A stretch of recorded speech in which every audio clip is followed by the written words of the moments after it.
maybe a little bit less than 2 years of running the business, I found out I was filing taxes the wrong way as far as the state went. Where I read the statute wrong was e-commerce businesses are exempt from state sales tax in other state, not the other way around. So I said, oh, we're an e-commerce business. We don't have a physical location. I'm doing this out of my house. And it's about the time that we moved into the warehouse and things were getting serious. We got with a bookkeeper and she's going through and she was doing all the itemized deductions and cleaning up our mess because I was doing QuickBooks at the time. She said, do you have your Department of Revenue receipts for your state sales tax, local and county? And so that point was, we ended up paying about $10,000 roughly back to the Department of Revenue for that amount of time we weren't paying the state.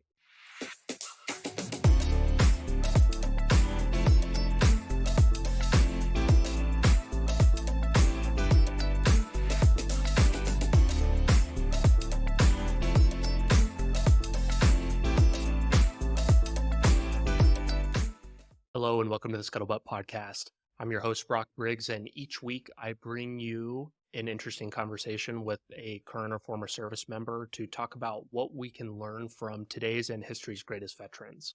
Today I'm speaking with Reagan Roberts. Reagan is the CEO of Mission Essential Gear, a former infantry Marine as well. We talk about launching Mission Essential and printing t-shirts from the back of his house to the warehouse they're distributing out of now. We talk about using relationships as fuel for business, being embedded in the Marines and having a hard problem to solve, the need for custom unit swag, and how that gave him traction super early on in his business. Reagan talks about prioritization, why your family is more important than your business, and why everyone is actually a firefighter. Please enjoy this conversation with Reagan Roberts. You were just telling me that you guys are preparing for your jacket drop tonight and you guys are 33% of your stocks sold out and you're like, and you haven't even launched yet. So get me up to speed with this drop and maybe what even brought it on and some of the challenges that you're working through on. Man, so honestly, it started out about 3 years ago with just the woolly hoodies. We were working with a company that currently sells them and things were going great until they weren't. That happens in business. And for the longest time as an infantry Marine, I wanted to create something different that was geared specifically for the field environment. A lot of times first sergeants would be like, hey, you can't wear a hood in the field, this, that, the other, da, da, da. But I remember the field jacket liner was something I always thought was such a great product to have underneath to keep us warm. And so I decided to make a encapsulating version of it with a quarter zip and things I thought were necessary. Pin pocket on the side, reinforced elbows because they ripped easy, mesh vents on the armpits, breathable, and then zipper pockets. That way you can put things in there without them falling out. And so I did my first drop of that in 2021, whenever the company got to a point where we could build up enough capital. And that's what got us to this point. The first drop, it was great. I think we did about 20,000 in sales the first day. Sold out about maybe 50% of our stock because it was a smaller drop then. Not like what we're doing now. Now we're in a warehouse. I was doing that all out of my back bedroom in the house. So the hustle was real. I'd wake up, walk to the back bedroom, work started first thing in the morning. So yeah, that's put us to this point now, man. And the demand for them is just so high and our clientele almost identifies us based off of that field jacket that we created. And units are always asking for customization. They want stitching on them to have their units on them. And I'm just stoked that I can provide a product that the community likes so much. You were telling me that a couple of your big orders that you've received prior to your launch are with groups that aren't even, it's not going to be filled into the military or like uniform capacity in kind of the way that you're talking about.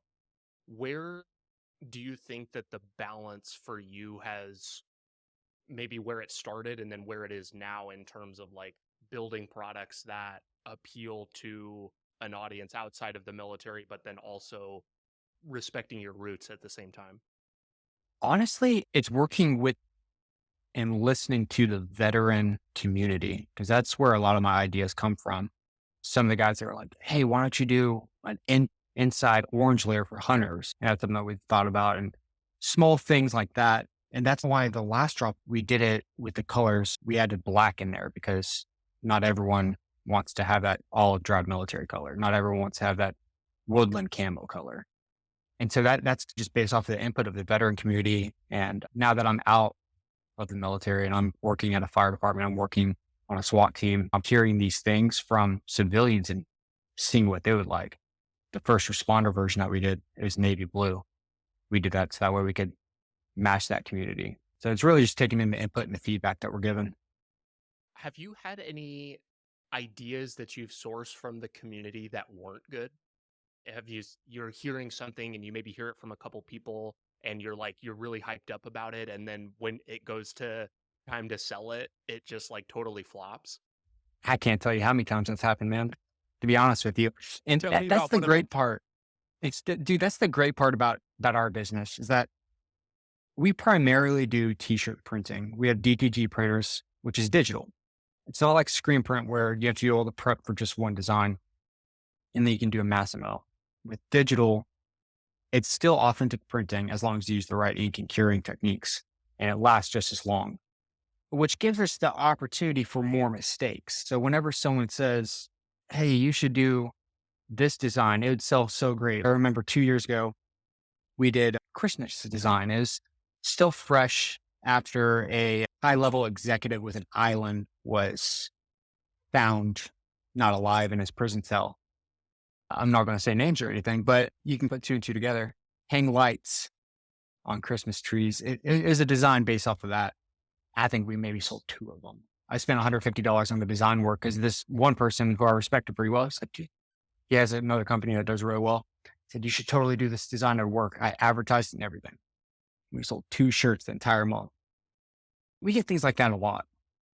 So with the digital setup, is it a lower, like you said that there's maybe more room for error, but is it like a lower setup cost that like the barriers to launching a new design are actually lower than that? It's getting the art and doing the digital setup. And I'm sure that there's probably some technical jargon I'm missing there, but is that barrier lower than it would be to go like original on the screen printing side? Yeah, so it gets absolutely lower, and you actually hit it perfectly. It's as simple as uploading a PNG image to the software. That's it. That's all it is. So And that's all it probably a is. very expensive printer, I'm sure. Yeah, it's amazing how affordable they are. We have industrial printers. Each one's about 50,000 each. So we have two of those in our warehouse right now, which is awesome. We've got to a point where we can be a little bit more stable and steady. And sometimes we alternate between the two printers depending on the demand. And that's the great part of digital, man. I don't need two printers going at the same time. I can just turn one off. So versus screen print, if you buy one massive screen print setup and you're only pushing out 12 designs, 36 designs, or t-shirts, should I say, you need to have that cost come back. It's going to be a lot higher for that one versus us just pressing print to that one design. So each t-shirt maybe cost about $5 to $6 for a blank, depending on how high of a quality. And then your overhead cost of ink, labor, if you have employees. So you add all that up and you're probably going to save a lot more money doing digital on small runs. And that keeps you flexible, which we're going to get into kind of like your guys' bread and butter as Mission Essential, but you guys serve a lot of unique niches, and niches being like units and like all of these very specific things that may only require like one run. So I can see why that would be the way to go. With the jacket drop tonight, what is your anticipation in terms of what you're going to sell in terms of units? And I would love to just use that as a proxy to get a sense of where the business is now. And then I want to rewind to the beginning of like you probably, I'm guessing, starting with a screen printer at one point and get back to your roots a little bit. Yeah. So as most businesses, man, you you go through tons of mistakes. I'm going to hit this in two different directions. This one, I'm actually going very heavy back into my roots because we veered so far away as I put more time into my other career promotions were the fire service, joining a SWAT team, all these other things that I've done after I established the business, let it go. And with this drop, we're only doing one color. And the reason for that is because we haven't advertised the way we should have. We spread ourselves too thin. We had too many variants, too many options, and the costs were starting to get a little high. Um, and so we just went to our flagship design. That right there is where we started. Now, circling back around, we actually didn't start with a screen print setup. I would love to get into it. It's cheap. There's just a lot of knowledge base that goes into it. But I went at the very beginning straight into the digital because I knew we started with about a $15,000 machine. Took a loan out on it, and I completely profited off of it because how hard I was marketing those unit designs and the unit artwork, the apparel for the guys. And one of the biggest things that got us on the map for that is whenever someone was deployed, if we had the extra capital, we tried to send care packages when we can. Guys would hit us up and like, hey, we want unit shirts. By the way, we're out in Syria right now. Wait, okay, awesome. Send me your address. And the first thing I do is we'd run over to Food Line or whatever store, Walmart, it depends. And we'd load them up with all the goods that we could think of that I wanted whenever, I was deployed. And that right there was what like put us on the map as far as, hey, these aren't just another profit seeking veteran company. These guys they aren't like everyone else. They actually want to do something. They want to put back into the community. And they're not just putting back through the stereotypical, hey, we donate to a nonprofit, we donate to all these charities. They're actually doing physical things for physical units without putting that stigma of, oh, we donated X amount to this cause. I'm not discrediting that by any means, but our physical presence within the community is what put us there and brought us to where we are now. That certainly is a differentiator. And I think that, oh, we donate this while it's good. I think that it's almost like table stakes now to have some sort of charity arm, or every business has that. We'll donate this to this. And I think that it certainly means less. And it's not that it's not important, and it's like it's hard earned profit dollars that are coming out of your business. So, and there are a lot of nonprofits and stuff that are being funded off of that, which is good. I think that when it comes to certainly differentiation and your sake, but also in terms of the relationship building, going above and beyond that, just like here's a check, really is going to mean a lot more. Absolutely. And I'm not discrediting it, man. We work hand in hand with 4 specific nonprofits right now, Patrol Base Abate, and I'm also heavily involved. I'm a co-captain for the North Carolina chapter. It's important to me, and that's why I'm a part of the cause, but I'm not donating to donate. I'm actually a part of the cause. So especially if one of my friends or fellow service members, they started a nonprofit because I have a few and I can see what they're doing and the good work that they're putting out. So I'll support that. But I'm not the biggest fan of blindly donating to big corporation nonprofits. I think that you can have a lot more outsized impact. And I think I've been probably critical of nonprofits in the past just because there's so many of them. But if it's a cause that you feel passionate about, there certainly is lots of very specific nonprofits that do very unique things and serve a really niche population rather than that general big Hmm. banner thing that you used to see in. Yeah. Let's rewind a little bit. So I know that you were in the Marines, infantry squad leader, if I'm not mistaken. Give Yes, sir. me a little bit of the just couple minute overview of kind of what gets you from the Marines to business owner, firefighter, SWAT team member today. Man, I'll start out with saying it's hard. There's nothing easy about it, man. There was nothing easy about it. I actually had a very difficult transition, but at the same time, it was a seamless transition. I say that because 4 days after my EAS, I was at the fire department starting my first day with a big city, which is pretty uncommon. You don't just start with a big city lining up that great. And I was worried about it too, because a lot of times they say, this is the start date, there's no modifications to it. And it just worked with the day that I got out, 2020, November. It was a 96 just before Thanksgiving. And they're like, hey, you're gonna have to come back on Monday to check out because we're gonna be gone to the 96. And one of the guys in the S1 master sergeant, he was not up.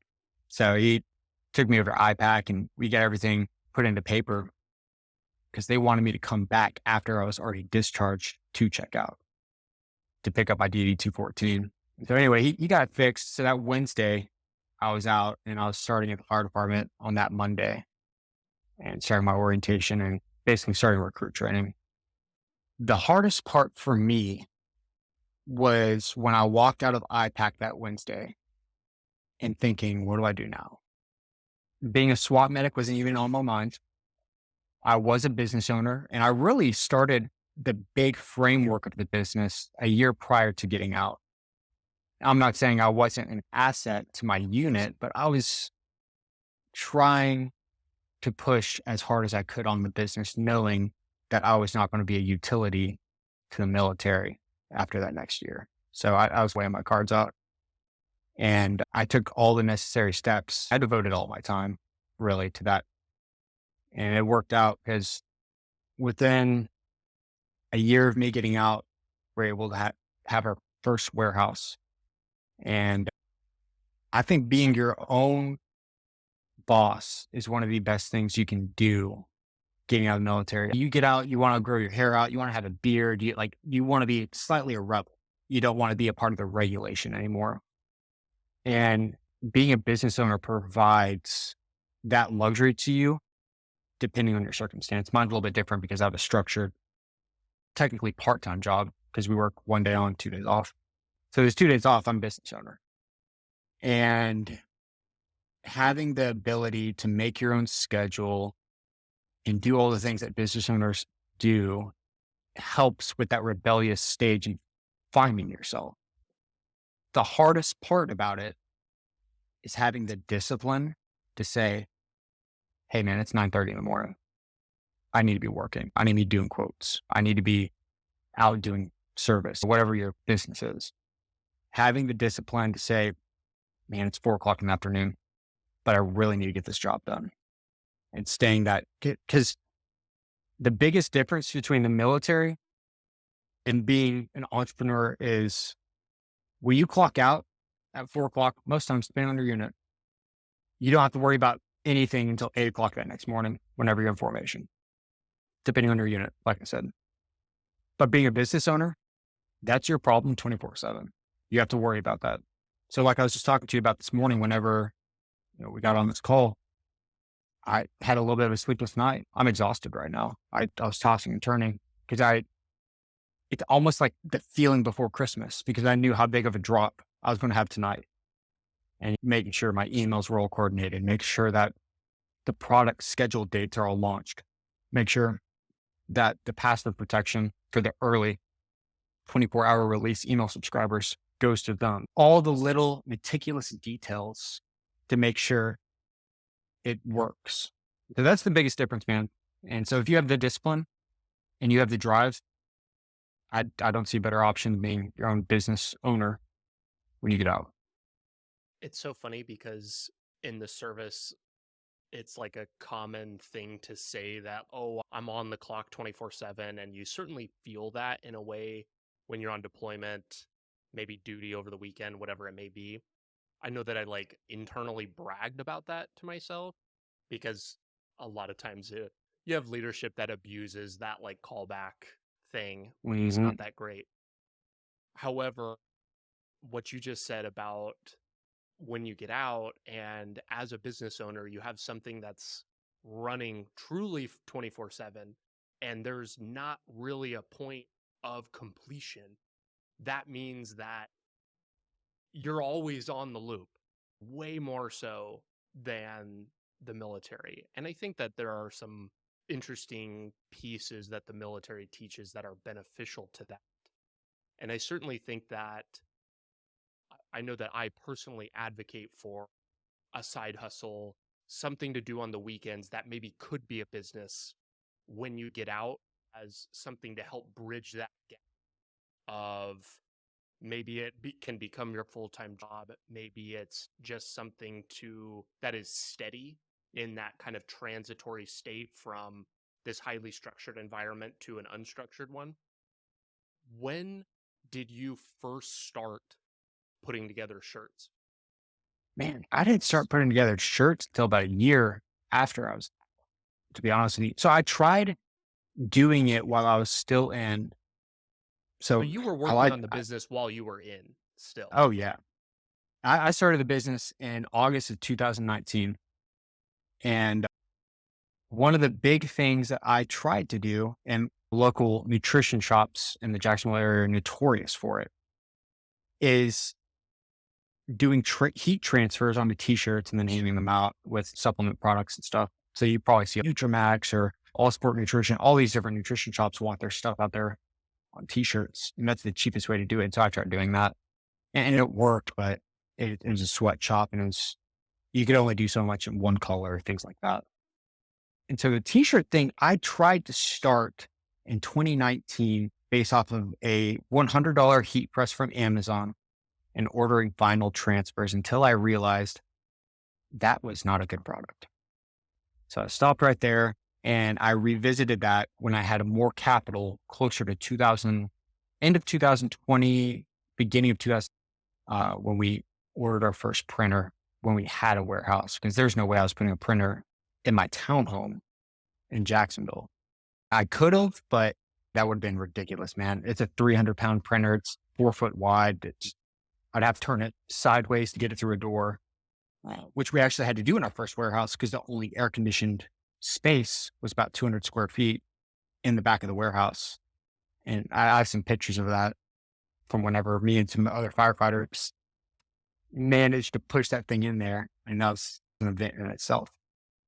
But that's what led us into doing the t-shirts because so many people were asking about custom unit stuff. And I remember whenever like I went through advanced infantry school and some of these schools that you go to whenever you're in the military, at the end, it's either a structured course that has t-shirts, everyone wants shirts and shirts. That's just a thing. Or it was an unstructured course that didn't, like advanced infantry school, which is, I remember being a corporal. If you come back from that, you pass it because so many people fail it. Like you were known as, hey, you're a pretty solid dude. And I remember I had to go through like Custom Ink or like one of these other like software places, t-shirt software places online to get shirts made because we're about to all depart. So and go our own ways. And I just want a better solution for that, which gives us the opportunity to do that now. So we have the ability to password protect our stuff. So that way random Joe Schmo's not buying t-shirts off the website. It's, hey, this class 72, here's your password. They send it out in their group text, email, whatever. And they have the ability to have it shipped straight to their door. So we have a little bit more of a customized process to help those guys out. And the best part about it, in my opinion, is it's veterans working with veterans. And the problem intimately, that allows you to speak to, hey, this is a massive pain point that a lot of big t-shirt companies are not going to understand. They're not going to understand that, hey, we don't want other people to have this shirt because it is something that is exclusive to us. And that would be, if you told them that, they would be like, we're not going to turn down more sales. So you're missing the whole point of this. Like this is something that is unique to us. Did being in the service still help with getting the word out in terms of, hey, I'm starting to do this, let me know how I can help? Or what were some of those like early sources of growth or traction for you with Mission Essential to get the wheels turning? Dude, I'll never forget it, man. 2 months before I got out, I had my first shipment of woobie hoodies about 6 months before that. And I had a large stock sitting around because we were newer to it. Our advertising wasn't there. So we had surplus. And 2-8 was about to go on a MEU. And I was still with the battalion. I was in the remain behind element, RB. and they knew their first stop was Norway. So knowing what product I had, the woobie hoodies, and knowing that they're about to go to a cold environment, so many people, for one, found out about the business. Oh, this guy's doing is still revolutionary at that point. There's only two other companies doing it. And they're like, oh, let me go on. And so I remember I'd use Shopify for my software for the business. And back then, whenever you signed up, they'd send you a card reader whenever you sign up for credit cards. And I charged it. And the day before they deployed, it was, it almost seemed illegal because I was driving my wife's beat up Jeep at the time. I folded the back seats down and I just had boxes of these hoodies, man. I just had them organized small, medium, large, XL, and I had a few 2XLs. And people just lined up in the parking lot, just one after another. And I'll just scan their card. Here you go. Scan your card. Here you go. Scan your card. Here you go. And that day, we did a little over 5,000 in sales just from how many people within the battalion wanted a woobie hoodie before going to Norway. Supply and demand, baby. That's Supply and demand, you're solving a problem, a very cold problem in that case. without a doubt. That's so cool. And I think that things like that, especially if you're serving a specific group of people that you are a part of, when you're integrated into that, it's difficult for me when I see people trying to tackle problems that they don't know about and trying to serve people they don't know. It's you've got the inherent distribution just to get going by bringing it and showing your friends. And I think one of the cool things about apparel and certainly with the military is you're always going to need new shirts. That is like an infinite timeline of a business there. And everybody is always going to want unit swag and rep their unit and whoever they're with. Were there any massive hiccups early on that just like maybe brought you to the edge of not wanting to do it? Which time? Man, the The biggest most one that I hurtful ran time. into, yeah. So the biggest one that I ran into was after 2 years, maybe a little bit less than 2 years of running the business, I found out I was filing taxes the wrong way as far as the state went. Where I read the statute wrong was e-commerce businesses are exempt from state sales tax in other states, not the other way around. So I said, oh, we're an e-commerce business. We don't have a physical location. I'm doing this out of my house. And it's about the time that we moved into the warehouse and things were getting serious. We got with a bookkeeper and she's going through and she was doing all the itemized deductions and cleaning up our mess because I was doing QuickBooks at the time. She said, do you have your Department of Revenue receipts for your state sales tax, local and county? And so that point was, we ended up paying about $10,000 roughly back to the Department of Revenue for that amount of time we weren't paying the state. Luckily, we were able to do a payment plan, but that right there, I remember thinking it didn't drain the company bank account just because we saved, but I remember thinking like, how am I going to recover for this? It digs into your capital. That part messed with the flow that I had going with the drops and why there was a year and a half gap from the last fuel jacket drop. So that kind of slowed the business down for a little bit as far as capital goes, just because I like to have a good savings ratio, emergency savings account, just in case for any hiccups that do happen. That was the big one. The uneducated one that really threw me off was a lawsuit that was threatened at the very beginning when we established our business. It was within a month of us establishing it. It's just because I was young and stupid. My company name at the time was Mission Essentials LLC. And there was another company in South Carolina, completely different market, that sent us a cease and desist. Now that I'm 4-year bachelor degree, educated in business, I have a better understanding of business law and I've been in it a lot longer. I could have looked at that letter and laughed because They had nothing on us. They didn't have. We were in the 025 apparel industry, retail sales. They were in a completely different market of beauty, soap, all sorts of stuff like that.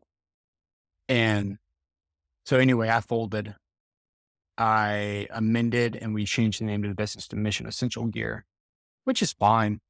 But looking back at it, I could have just laughed at that and moved on. What are the takeaways from those for maybe new business owners? Because a lot of those types of things are, it's like a one time, okay, now we just need to be sure to do this in the future differently, or maybe some of it is just an experience thing. But was there anything from those or maybe any other run-ins that you thought might have been the end of the business that you said this is like a fundamental way that we are going to do business differently because Yeah. And honestly, to all new business owners, talk to a lawyer in your state. Get the right information with the right current laws. Don't try and I try to save, I think it was like $2,000 total to establish the LLC, get an operating agreement, especially if you have partners. Please, I beg you to get an operating agreement. So that way it's in black and white what you expect of one another. And make sure you're not any infringement of trademarks, copyright, anything like that. If you can spend that startup $2,000 roughly, I don't know what the going rate is now, to have all of that established by someone that you can go and turn back to and point a finger at and say, hey, you said this is right. And they can fix it for you if it's not. If you do that, you're setting yourself up for success. Can you do it on your own like I did? Yeah. But I would have much rather paid $2,000 one time to have all, because that's what lawyers do. They educate you. They tell you all the legalities and what you need to do. And they will almost coach you into, hey, this is what you need to do as a business. If you need an accounting attorney for this reason, because you ran into this issue with the Department of Revenue, talk to this guy, but this is what you need to do. And they'll point you in the right direction. So just go get the right advice the first time rather than just trying to hand jam it by yourself. have you run into the issue of the operating agreement and partner problems before? I have not because my wife and I were 50-50 on the business. Uh, I hope it stays that way. But I have not. I've ran into a disagreement on a contract with one of our product vendors because we currently fulfill for a little over 20 companies right now, branded merchandise. And one of them wanted out of their contract early. And it threw us for a loop just because how much stock we had on hand. And so the disagreement was getting rid of the inventory on hand and not having a deadweight loss from that inventory. So making sure, hey, if you're ending your contract with us, we wrote it in the contract, thankfully, but it was about $3,000 worth of inventory that we had stocked in there from the flags, patches, stickers, things like that. You said that you supply for 20 companies, and I imagine that there's a certain amount of the business that is ad hoc or one off type of orders. What kind of mix, like product mix, is there wise where it's, hey, we expect like this amount of recurring orders from like companies that you do business with versus one offs? And then how do you think about, as an owner, forecasting that when maybe you have a slow month and then maybe a company drops off?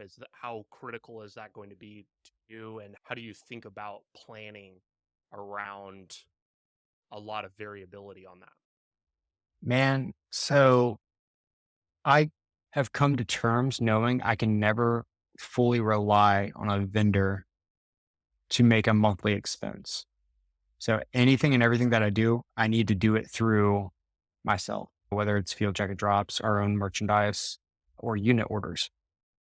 We've been pretty steady with unit orders, which has kept the vendor part not something I worry too much about, but it doesn't really affect us if they have a slow month.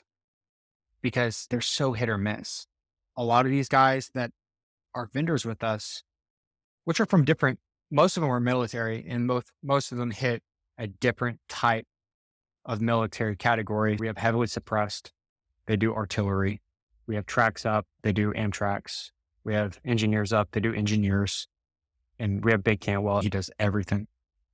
So we have all these different vendors with all these different categories, and half of them are still active duty. So really it's a side hustle for them. They don't have very much overhead that they need to worry about. So if they want to make a lot of money, um, and they have an awesome design drop or whatever, they know that they can push their stuff and sales will happen most likely. But if they don't do anything, it's not really something that we have to worry too much about because our services are print on demand. That's stickers, that's flags, that's t-shirts.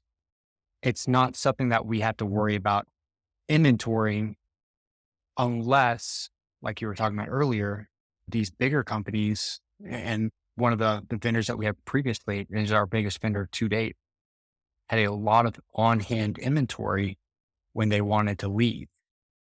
The reason why we had so much on-hand inventory is because we forecasted where the forecasting was accurate, and the forecasting in months prior gave us an almost zero economic profit, meaning that the inventory was sold. We were just continuing on that track knowing, hey, contract expiration was going to be in October, but this was back in April. And so anyway, we put in there 60-day notice of termination to make sure we can cover that, make sure that forecasting will still be accurate. And then once we get to that 30-day out time frame, we can start to really taper it down, and we don't have to worry about having so much on hand, and we can just worry about getting the rest of that out. Is the reason why vendor relationships are not maybe a super critical factor for you is because you started out with your own inventory, like you're producing your own work. That's the main bread and butter. And then bringing in vendors that want to sell their own stuff, but have you basically fulfill it, if I'm understanding that correctly. That's Mhm. just maybe take a small margin off the top of that. And it's really doesn't matter if it's there or not because you're just worrying on producing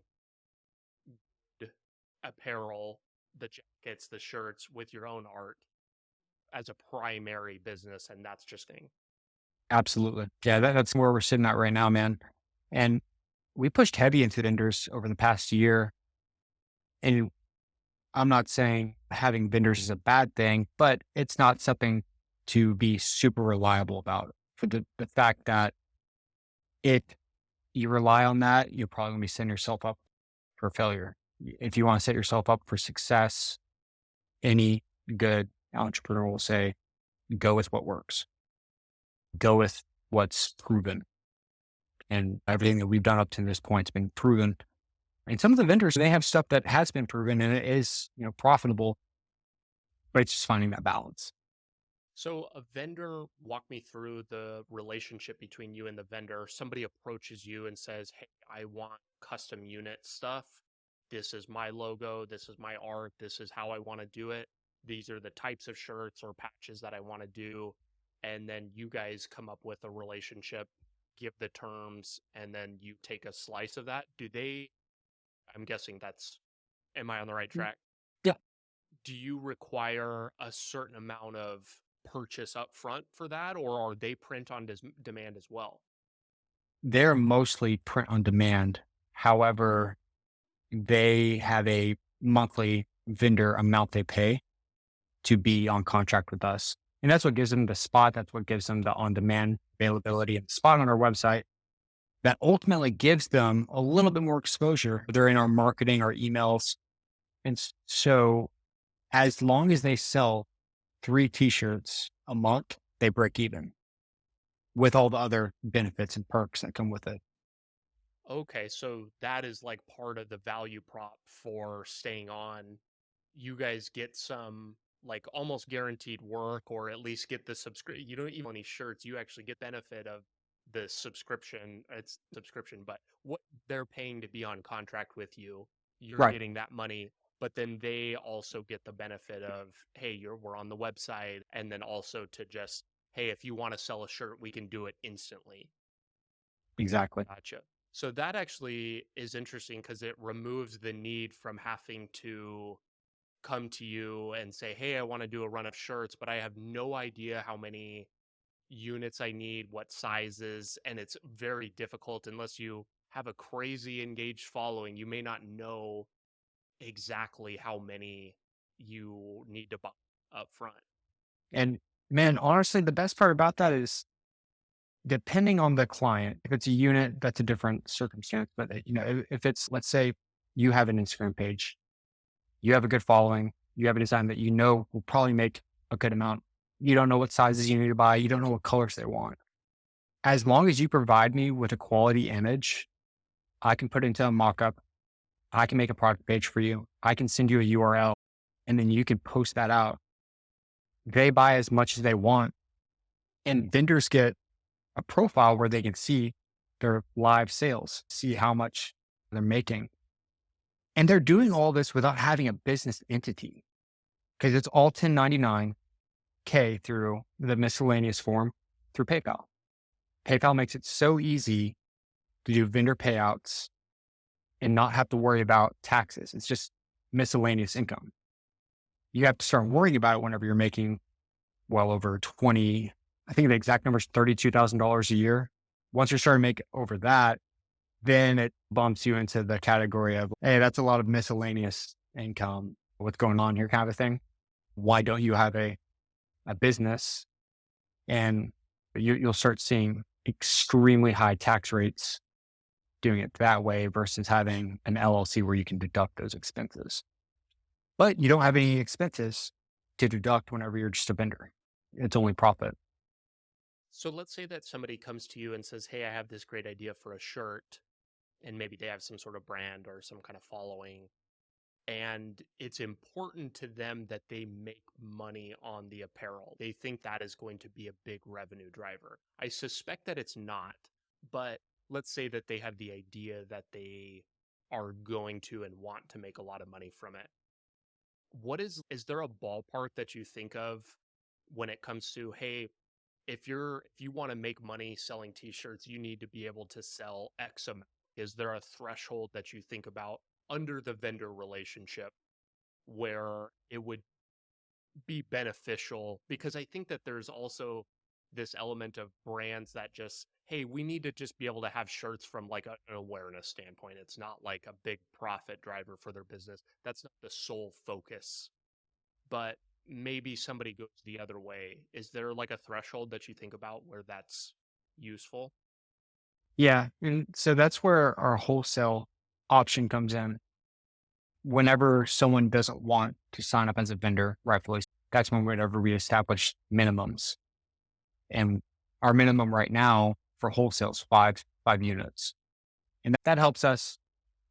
Hey, it's not too difficult. It's not too much. It gives us, hey, I'm spending 20 minutes of my time to talk, make sure the artwork is right, digitized in format, uploaded. Hey, it covers our expenses. And it puts us in a decent spot where it's like, this is worth our time. And so that's where the minimums come into play. But on average, our vendors, the most of one vendor has ever made in an entire month, because that's how our pay cycle works. It's 30 days, is $14 roughly in 1 month. And that was the big vendor, which ultimately left us because they wanted to do it on their own. Right, please go for it. It's more profitable for you to do it that way. I support that. But on average, man, you can see vendors making anywhere between $200 to $800 a month without having to worry about taxes, without having to worry about books, without having to worry about the headache of running a business. All profit, miscellaneous income. That's a cool thing because it coming to you, you take out all of the problems with that. It's you just got to bring the audience is really what it is. It's you got to be able to sell it, and maybe you get some benefit of being on the website or whatever. That's probably not the sole driver. Where do you pitch that as a value prop though? Is there like a substantial amount of sales that are just come from maybe to a vendor just from being on the website? Absolutely. And the coolest thing that we have noticed is seeing when someone buys one vendor's shirt, a lot of times you'll see different vendors' shirts purchased. And whenever you Oh, see like in a basket, they'll get a couple yeah, of different ones in one. which I love to see that because that kind of completes the mission we're working on is having vendors economically profitable for us. Yes. But at the same time, that's not the whole reason we do it. Circling all the way back to when we started, community was it sending those care packages, working together. And it's so cool to see someone with a smaller page. I can't tell you, I think it's like 3 or 4 different vendors that we've had. And I'm not taking credit by any means, but I do feel I have aided these vendors grow exponentially. Northern Provisions, if you're familiar with that page, we started with him whenever he was in like 4,000 followers. And now he's doing his own thing. And that's great. I'm happy for him. But we've ended with him for a year and a half up until he's following like 230,000 followers and he's doing great for himself. He's still local out here, but it's just so cool to see other veterans thrive. And there's so much room for everyone to eat. There's no reason to be selfish about it. There really is. And I think that you highlight a really interesting problem in the military spaces. There are so many cool people doing cool things that it's very difficult to actually know about all of them. And all it takes is an introduction, somebody sharing a post on Instagram. I feel like the Instagram is like a primary platform for a lot of vets, but you get to see a lot of that and you just need to be introduced. Do you feel like you struggle to connect still now that you're out and maybe ever worry about losing the pulse on like the military community and like trying to serve them in a meaningful way? Yeah. And it's just how time works, man. I'm going to lose it eventually. But right now, I'm pretty connected, especially being affiliated with Patrol Base at Bate and the active duty guys and just the service that we provide. I get messages left and right because people know that I stay out here in the Jacksonville, North Carolina area, just outside of Lejeune. I get messages left and right. Hey, how can I become a firefighter? The veteran to fire or the active duty military to firefighter route. People that are still active duty are still reaching out all the time. But one interesting thing that we've been testing the waters on, it worked actually pretty well, is our Google ads. We've geared it towards military veteran custom apparel with our search queues. And we're getting, dude, on a maybe 100, 200 order requests a month right now. Some of them are good leads. Some of them are not the greatest leads. But I think as long as we keep doing what we're doing as far as getting the word out there, sending care packages, just being involved, we need to do more pop ups um, locally because we're in a military town. So I think as long as we continue on that, we will be fine. But I know eventually, but it'll be a point where it's like time to hand the reins to someone else, someone that can make their difference. I'm not saying I don't want to make a difference anymore, but if I don't have the connections to make the difference. One of the larger questions that's just been looming in my mind about this, and we're gonna talk about the SWAT and the firefighter stuff here in just a few minutes, but why are you not all in on this? You have the part-time, or you called it part-time. There's probably not Yeah, a whole lot that's part-time about being a firefighter. However, it seems it's really firing on all cylinders. And it is. usually that is like an indicator to lean in. And so why not commit fully? And I'm not dogging on you. I'm No, you're good. legitimately curious of what's preventing you from Why isn't that 100% of your time? I just, I love the job, man. I love being a firefighter. I recently got promoted to be a driver and driving fire trucks really freaking fast. It's really fun. And there's just something about the job that I can't step away from. And that maybe I will one day, but I don't want to yet. It's not benefits because I run benefits through the business. We do our health insurance for the family through our business because it's deductible and it's cheaper actually than the company offered one. The 401k and all that's nice, but I know I could make so much more and do so much more if I went full time on it. I know I would. But giving back to the community and knowing what impact that I make as a fireman and being there for someone on their worst day, as cheesy as it sounds, is what makes all the difference. Knowing that I did CPR on someone and they come back into the station 5 weeks later and shake my hand, that's nothing can match that feeling. So I'm part time with another department out here, and it's pretty cool how they work. It's literally like they send out text every week. These dates, these times, anybody want them, kind of thing, and it's paid. So maybe one day I'll do that, but as of right now, I'm going to hold on to really learning the craft a little bit more over the past 5 years because I was a volunteer whenever I was still in the military. Over the past 5 years, I've really developed my craft as the fireman, the nozzleman, the basic skills. Right now, I'm really developing my skills as the driver and stuff to be well rounded. So we'll see where it takes me in about 2 to 3 years. Maybe it'll change, but I got a good team, man.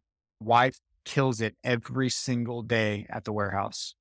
She's up there coordinating the employees. We have 7 employees right now, and I couldn't ask for a better partner in this. I have another guy that he's a contractor with me, and he's our vendor manager, and he does a great job working with those guys and making sure drops are scheduled, products are scheduled. It really makes me hands off. I'm really just back end. I do mostly sales. I handle a lot of the emails. I handle a lot of the handshakes, if you will, the collaborations, working with others, coordination. But I'm truly a COO. I'm really just the operations officer of the business at this point. Where would you like to see Mission Essential be in 5 years? Considering that I go full time with this, I would love to have a team. In 5 years, I would love to have a team of reliable full time printers and a team of executives. So that way we can develop more complex intelligence as far as coding goes, software, make a more user friendly website, a more seamless, streamlined process. I would love to see it go just that next step higher. And I know that I would probably have to be full time to make these kind of commitments to make that happen. But I would love to see that an actual company of 20 plus hardworking employees that share the same mission. And I get interest and I get uh, inquiries for employment. We have an employment section on our website, and people ask, what's your hiring process look like? And we've done it with a few employees now working with us full time. But that is going to take the next level of commitment to really, hey, I can hire this person full time, GS7 level pay. It would take a lot more coordination that I don't do now. May require going all in. That's Absolutely. And I know where the business would go if I went all in. I can see it. The problem with it is just this roadblock of really enjoying being a part of the community the way I am now. So last day on shift, we spent 5 hours. It sucked. We spent 5 hours doing community events for fire prevention, apparatus visits, showing kids the truck, going over stop, drop, and roll, the fire safety plan. What number do you call if there's an emergency or someone, all that stuff. It sucked. But at the same time, it's like, this is really cool. I remember being in these kids' shoes 20 years ago and looking up to these guys and just thinking, that mask that he's wearing with that weird sound, like, that's pretty creepy. Like, it's cool. And I enjoy being that part of the community. It's really interesting, and I can tell that you have a passion for the craft of firefighting, and I think that's really cool. It's not just like the job of, oh, this is like what my skills translated to when I got out. It's, oh no, I care about this. I care about the community that you're helping to protect, and you're invested into developing in it. And I think that's super inspiring. I talk to so many people where it's, hey, I've got this job, but it's just a job. And there's a very stark difference when you listen to people talk that are invested in like becoming better at what they do and people that don't. What do you think about how we find the thing that we really care about? It's clear that you care about what you do. How do you maybe think about getting to that point or searching for that job that kind of fuels that passion and excites you enough to want to invest your time and effort into it? Getting to that point, it's a strange concept, man. It really is. Because getting to that point, I didn't think I was getting to that point whenever I signed up to be a firefighter. I really liked the job whenever I was doing it as a volunteer. And I remember thinking, hey, when I get out, I want to have a buffer, right? And that's the reason for me. It's the wrong reason to join the fire service. I'm going to say that all day. It is the wrong reason to have a buffer so I can run my business because the business was my passion. Volunteering, hey, this is pretty cool. Fighting fire is a lot of fun. And I got on the job. And then it really changed over time. The guys that have been there it's a 30-year retirement, and guys have been there for, 22. My captain's been there for 25 years, and hearing his stories, and he's a multi-millionaire. He owns countless commercial properties, and he's a builder, and he's currently building more apartments right now. And seeing him and looking up to him do this while maintaining the passion for doing the fire job, it's exhausting, but at the same time, it's rewarding. So take a leap. I took a leap going in a complete different career change into firefighting because I thought it was pretty cool. It was cool, and it would give me a paycheck to supplement me to, run the business, have 2 days off, and different departments do different schedules. But I was work one day, 2 days. It was great. It worked out awesome until my son was born. And then that family aspect came into it because it's easy when it's just you and your wife. And at that point, I think we were married together 6 years at that point before he was born. And I was full-time firefighter in just business. And we were crushing it. We were making tons of money. I can't tell you how many days where we would have drops. And I knew I was on my first day off and I could stay up till 5 in the morning unpacking these packages. The drop was tonight. They're going out the next day. Like, I was invested.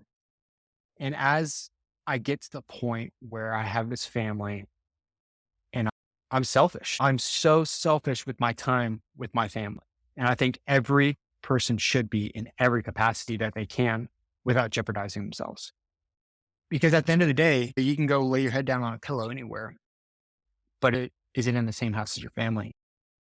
It's the most important thing to me, and losing it would be everything. So that's where it really comes full circle to, do you go all in one or the other? And I'm still balancing it. Like I said, we'll see where it goes within the next 2 years. Do you have any tips or things that you've found to be successful in helping to keep all these balls in the air? You've got a family, got a son at home that requires a lot of attention, got your wife, you've got this business, you've got the fire service, Hmm. probably other stuff that's not, and we haven't even gotten to anything that you like to do for fun yet, if you even have any of that. So anything that you have found helpful for Dude, keeping it going. man.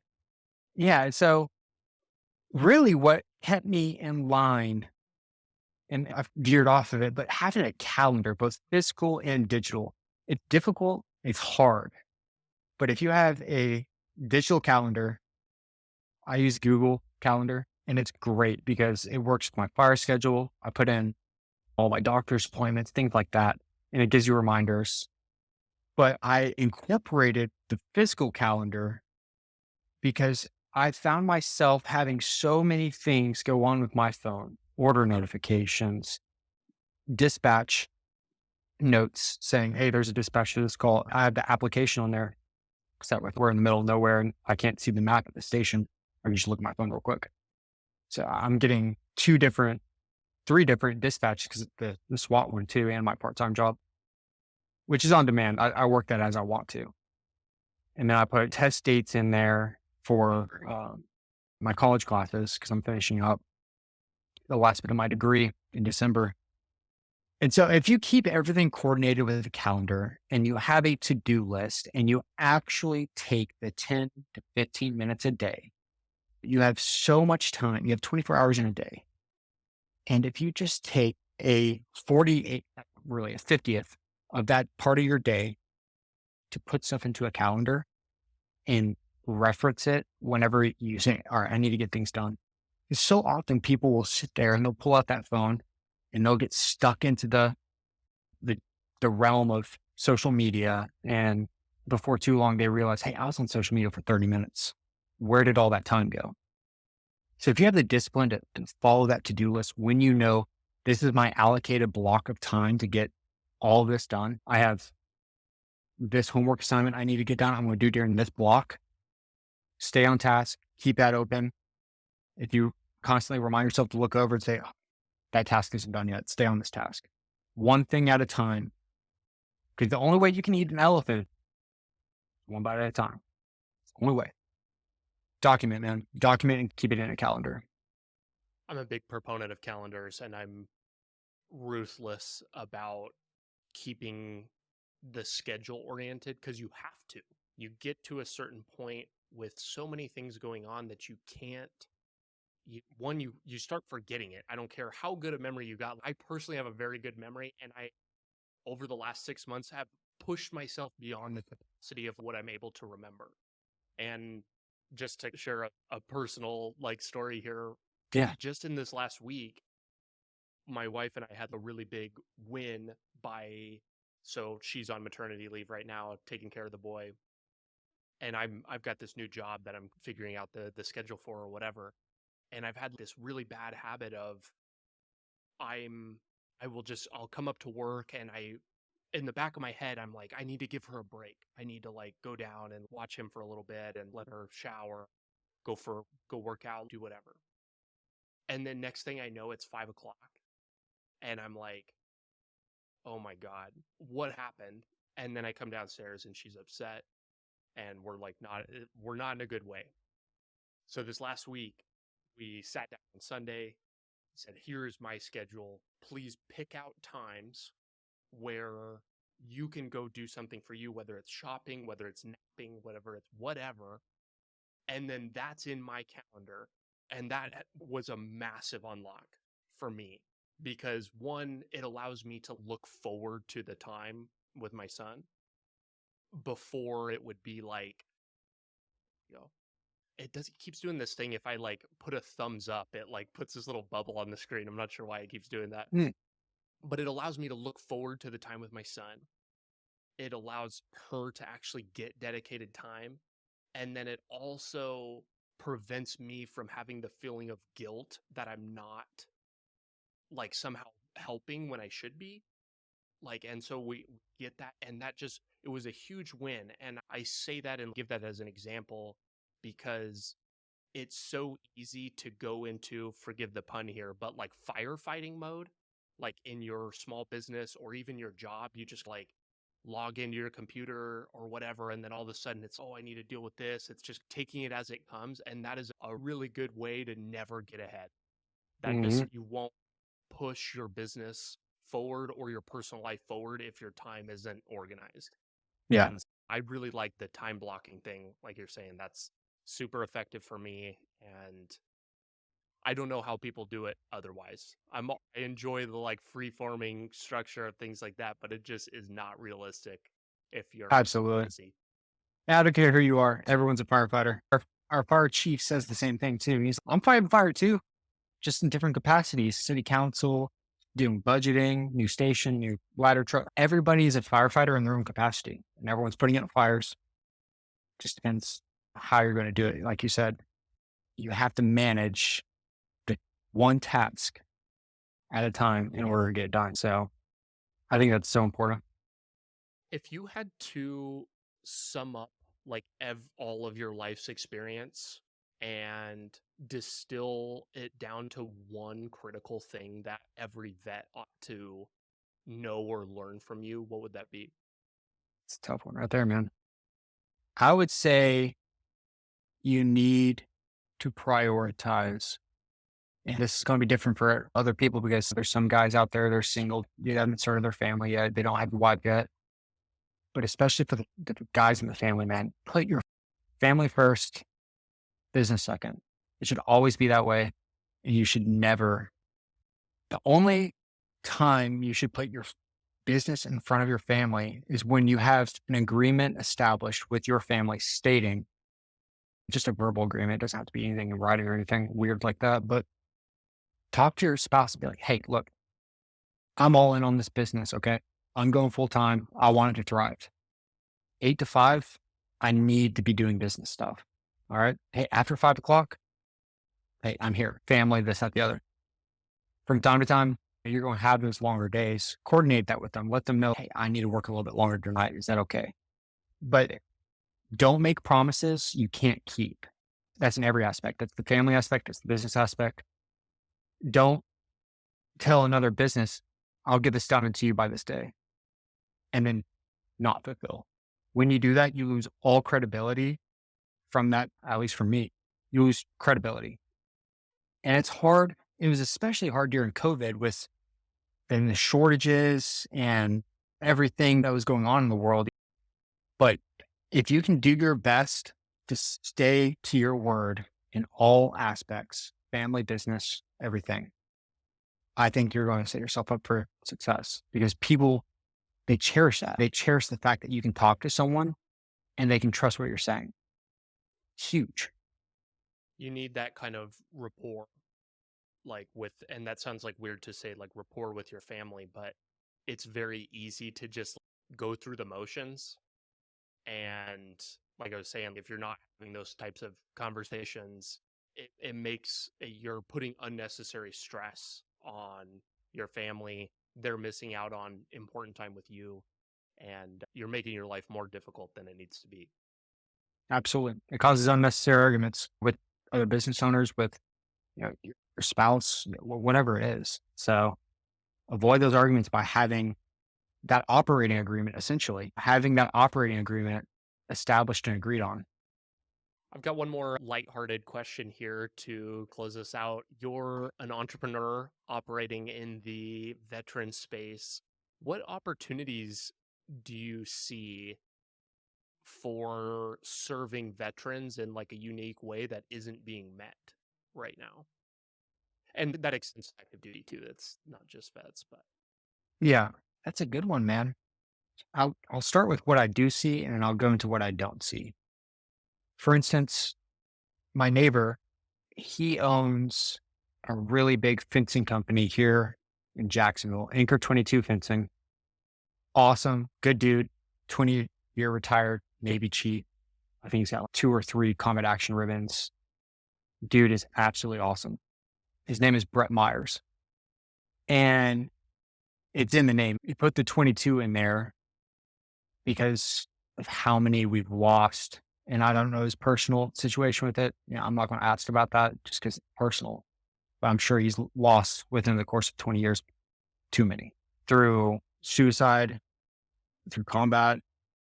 Anyway, so he and his team are mostly veterans. One of them's like a retired master gunnery sergeant. Dude is off his rocker. He's got a giant insignia on the side of his truck and it's got like fences and stuff. He got the coolest rap ever, but at the same time, it's, oh, you're wearing your combat boots out in town kind of thing. But it's cool, especially getting out from the veteran standpoint and looking at it. I think it's cool that he's got that much pride in being a veteran. But what he does that's different and he serves the veteran community is that he strives to do anything he can for those who can't. One of the big things, there's this guy, he was a Purple Heart veteran. He lives right down the road over here in Stella. And he fell and he promised his kids that he was going to build them a treehouse by the weekend. This kind of goes back to the promise thing too. And his wife reached out saying, hey, does anyone have an auger so I can help build this? Because the wife was going to make the promise for the kids. Is there anyone out there that has an auger? And then she did a brief summary of the story. And he found out about it. So what he did, instead of just saying, hey, I've got an auger you can use, he took his whole crew out there and they finished the treehouse for them and covered all the materials for this Purple Heart veteran. He was in, I want to say, Desert Storm. I think he's an older gentleman. And he's continually doing things like that for the community. There's a Gold Star family down the road a few months back, and he covered their fence.